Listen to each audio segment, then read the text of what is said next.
my god. Okay. My name is Ruth Seneca. Welcome to my casual YouTube channel where I talk about anything casual or monumental related to life. Just life in general, because we all need somebody to casually talk about life. Today, I wanted to steal a page out of this TikToker's book and just list the things that I hate, because it's really fun to spread hate and negativity, okay? It really is. Like, okay, Talia Christine, I think her name is Talia Christine. Her name is Talia Lickstein. So, this girl from TikTok who also has a Snapchat show, who like is very funny and very fun to listen to. She talks about the things that she hates or like her pet peeves. So I just wanted to be my own Talia today. I want to make a list of the things that I hate because it's fun to spread hate. We don't do that enough. It's fun to spread light hate, okay? It's not fun to spread serious hate. Let's get rid of the serious, life-changing, impactful hate. No. All we need is the like tiny, minuscule, non-impactful, ranty teenage hate. You know what I mean? Like enough hate to you, like to where you can like feel it passionately. A hate that you can be like moderately passionate about, but not like the type of hate that like consumes your life. You know what I mean? Let's spread that type of hate. Let's get rid of like the real hate. Like the real hate, no one needs that. I don't want this to be like a generic list of like the things that you would expect, because the type of things that you would expect from a YouTube rant would be like, I hate mustard. I hate mustard. And I also hate the word moist. Like, let's keep it real and be a little bit more interesting than that. I'm going to start off really light. Actually, that's a lie. This whole thing is going to be like semi-light. It's not going to go that hard. I'm like way too much of an empath. I'm way too like sensitive to say like my genuine feelings, my deepest, darkest feels about hate. Because I don't want to get in trouble with whoever the heck is going to get me in trouble. I hate, this is like so generic, so relatable, so, I know everybody probably hates this unless they're the people that do this. I hate people who say hun, who are my age, okay? Like, I get like 60-year-old women are just going to say hun because that's in their DNA. That's in their DNA to use pet names and to use their seniority over people all the time. Like, that's just what you expect out of somebody who's older. But somebody who's like my actual age, in their 20s, their early 20s as well. What sparked this for me was I was at like an Applebee's, and this like girl asked to see my ID because I was getting a little alcoholic drink. I was getting a pina colada, and she was like, oh, 99, me too, hon. I was like, please, like, we're in the same exact boat. You don't need to say hun to me. Because in my little sensitive mind, I'm kind of just like, you only say like hun, darling, sweetie to like people who you're either insanely close to and know that it doesn't bother them, or people who you like kind of want to assert your authority against. You know what I mean? The next type of people who I hate are people who are too cool to dance. Like, just because you can't dance doesn't mean you can't have a good time. Like, just because you're a little bit scared to be embarrassed doesn't mean you can't try. Like, I was friends with this one girl at the beginning of college, and we went to like the homecoming dance or the spring dance, some sort of dancey dance. And she was like, I was like going to the dance floor, and I was like, oh my god. And this girl was like, hey, hang back, play cool. And my little shy, dumb was like, yeah, whatever. And just watching people have fun. I just was sitting there like an idiot, just watching people have a good time. Like I wasn't able to just have a good time. Like, I physically could have just got myself up and had a good time. But I wanted to be this girl's friend because we were closer than most. And I just sat there and watched people have it. You look like more of an idiot if you stand and you watch other people have a good time and sharing the joy and like make fools of themselves. Like, you have a much better time making a fool of yourself than you do watching and judging. Like, it's so much more negative on you to be like, yeah, whatever, I don't dance, than to just dance. Like, just dance. Another thing that I hate is like people who excuse bad behavior, like very visibly bad behavior, like non-debatable bad behavior, like clearly somebody does wrong, and then the people who say like they mean well. Oh, they mean well. Like they do everything with love. Like you just have to get to know that. They please, like I can make my own decisions about somebody and somebody's actions. Like this especially comes from people who like I have known for a long time, and I know this person. And I see them do wrong, and I make an opinion about them, but the people that they love won't let me have that opinion. They're like, no, you just have to understand, like, he's so messed up. His childhood was hard. Like, I hate when people try to skate by bad behavior and excuse people who need to be held accountable. Sorry, I'm going to make my decision about that person based off of their actions. Sure, there are things to take into account about their actions that can be seen as explanations to why they do things. But when somebody comes in and they're like, you need to like be careful with it, like they're just excusing their behavior. Like I hate this. Is so hard to explain with no context, but let's say somebody like is mean, like somebody's a bully. Another thing that I hate is this is really hard because I hate this thing and I also love it. I hate this person and I also love him. Jack Harlow. How dare you? Are you kidding me? If you don't know anything about Jack Harlow, which you probably do because you're in 2022 and you're watching me, Jack Harlow is just an incredibly famous rapper. I can barely call him a rapper because, like, I feel like this is gonna sound so stupid of me, but if your pen isn't immaculate, like, I don't even want to call you a rapper. Okay, so pen essentially is just your writing ability in your songs. We don't love Jack Harlow because of his songs. We love him because of his personality as well as his songs. Like, him being a rapper to me is just kind of ridiculous because people who rap are really good at it, and we know them because of their lyrical ability as opposed to just their personality. I don't, because I just know you're reading off of other people's pens. Jack Harlow to me is just the like poster boy for like mediocrity, but like attractive mediocrity. You know? I don't know how, like I can respect some of his songs. Like I have put multiple of his songs in my playlist, but the hype that he gets just for being like semi-attractive and like having a good personality and being charming is not worth the hype that he has. And it's just also an ode to white mediocrity because it's like there are so many other people who work so much harder than you and yet you are so gassed up because people love your looks and like your personality, but like really, where's the pen? Like his title as a rapper isn't as good as like his like YouTube compilations of like of the moments that you like he made you laugh. You know what I mean?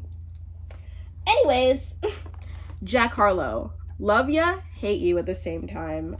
This is kind of silly, like this is kind of stupid, but it needs to be said. It needs to be said. I need us to acknowledge this because I want this to enact change amongst the 30 views that I will get.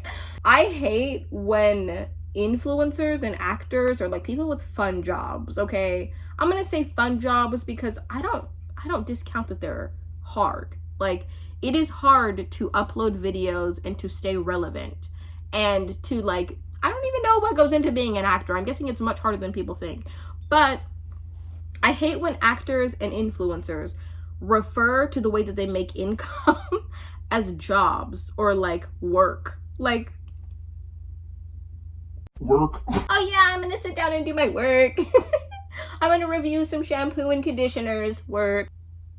Come on. Like, you're not going into work every day. You're like doing your dream job, which is just essentially getting you income. Like, just say this is how I make money. Like, I love when people who are famous refer to their jobs as like, yeah, this is how I make money, or this is my income, whatever.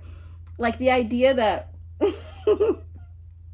making a video where you do a mukbang and make, I don't even know, thousands of dollars simply off of eating Takis and like Jello is your job and like that's a work for you. Just call it what it is and just say this is how I make money. Like this is my income.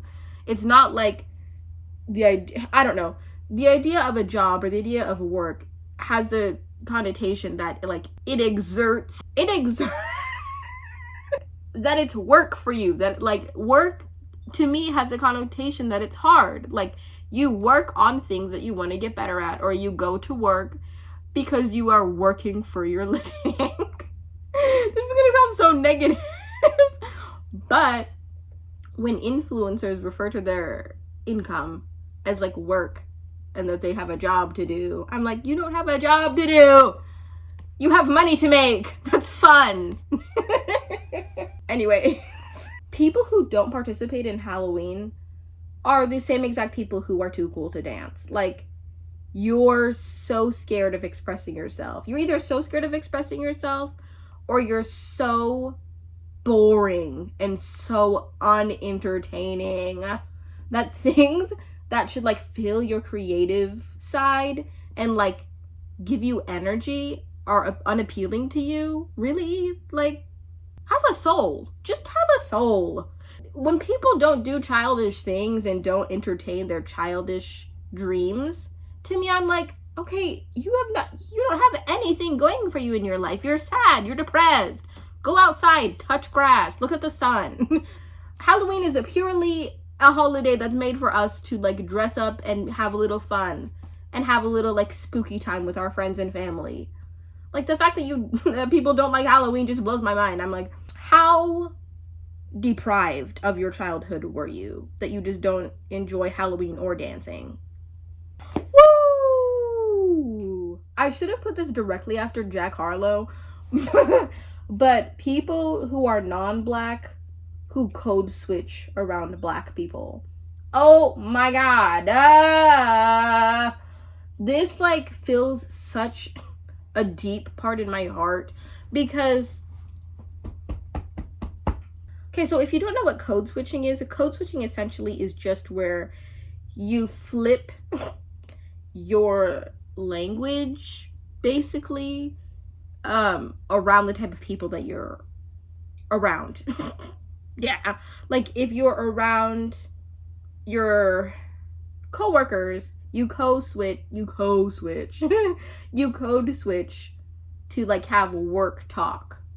And especially if you're like a black person who grew up in predominantly black spaces, not me, just like letting you know it's not me, not out of like hate, not out of like, ew, it's not me, couldn't be me, but just like, just as an example, if you're a black person who grew up around predominantly black spaces, and you go around white people and the way that you speak sticks out, you then would adhere. Is that the word? You would then change your diction and your language to adhere to the white people around you so that you can fit in with them better. Okay, when people code switch around black people, to me it's extremely different because it's like you don't have to act like black people for black people to like you for who you are, because that's not who you are. Like, you, especially when people code switch around me, like an adoptee who grew up around white people, like, I'm not code switching for you. I think a lot of people think that I am code switching for them and that I'm just not being myself, but really, like, I really am just being myself. Like, you don't have to come up to me and be like, hey girl, how was today or whatever. You don't. Like, every time I just have like the swiftest, tiniest interaction with a woman, a white woman, like in a public setting, I feel like they feel the need to be like, I don't know, like if I'm tripping over something and like, let's say I'm having trouble checking out and I can't get the scanner to scan. Like, say, I feel like there's always at least one white girl to come by and be like, damn, that machine is doing too much. And I'm like, you don't have to do that around me. You don't. Stop doing that around me. Please. Like, be yourself. You can be yourself. And that's really what it comes down to, is that, like, I think that some non-black people feel like they have to inherit certain black traits just to, like, be accepted. And maybe some black people would appreciate that. But when it's just me, like, be yourself. Oh my god. I hate when you can just tell an adult was a theater kid. I feel like I don't even have to explain that one. You just know what I mean. Like, when you can tell that an adult person that you're having a conversation with, be it a coworker, a friend, an acquaintance, that has not explained to you that they had done theater, that you can just tell that they did theater. They just am bothered by it. And you know what? There are degrees to it, because it's like some people are just so theater like and so dramatic. That's the part that I don't like. That you can just tell, because like some theater kids are just so obnoxious, and that's really what it comes down to. Like, I love creative people that I can be myself around, but some theater kids, y'all, literally, your whole entire personality for all of high school was and is the theater, and that's it. And it needs to stop. Another thing I hate that's just kind of like low-hanging fruit for pet peeves is just staff meetings that don't need to happen. Or meetings that just don't need to happen in general. What even is the definition of a meeting? Because sometimes whenever I go to these meetings, I'd be like, you wanted to have this meeting so you could waste time. Like, you do not want to be, you do not want to do your job, and it's very evident by this meeting that's been set up here. I work in higher education. I work at a college. And like most of these meetings I've been going to like 2 a day. And I'm like, I don't need to be here. You didn't need to set this up, and this did not need to happen. Like, why are we in this meeting?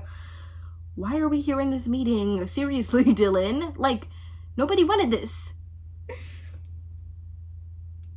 Stop. Like, every single time I'm in a useless meeting, I just think of Pam just cheering like, no more meetings, because I'm like, what the heck are these meetings for? Thank goodness I'm in the early stages of my job and I don't really have a lot to do, so I'm just grateful to be in a meeting, because I'm like, oh wow, we're all using time so that we don't go back to our desks and twiddle our thumbs and like pretend we're not listening to a podcast in our headphones. But some of these meetings are just silly. Wait. I don't like people who are insecure and loud about it. Like, yeah, you can't help your insecurities. You can't help some of your insecurities, okay? Like, there are some things that we are all naturally insecure about, scared of.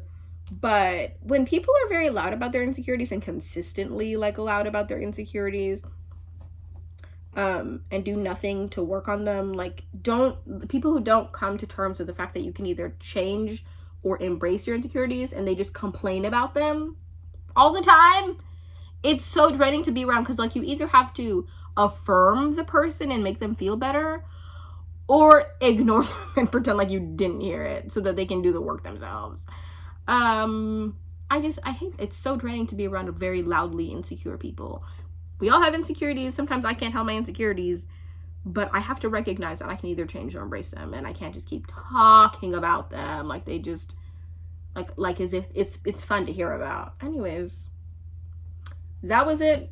That's this video. I hope you enjoyed it. You can subscribe if you want. It's so uncomfortable asking people to subscribe to a casual YouTube channel, because it's like, I want you guys to be here. Like, support me, support a girl, support a creative who just wants to make videos for fun.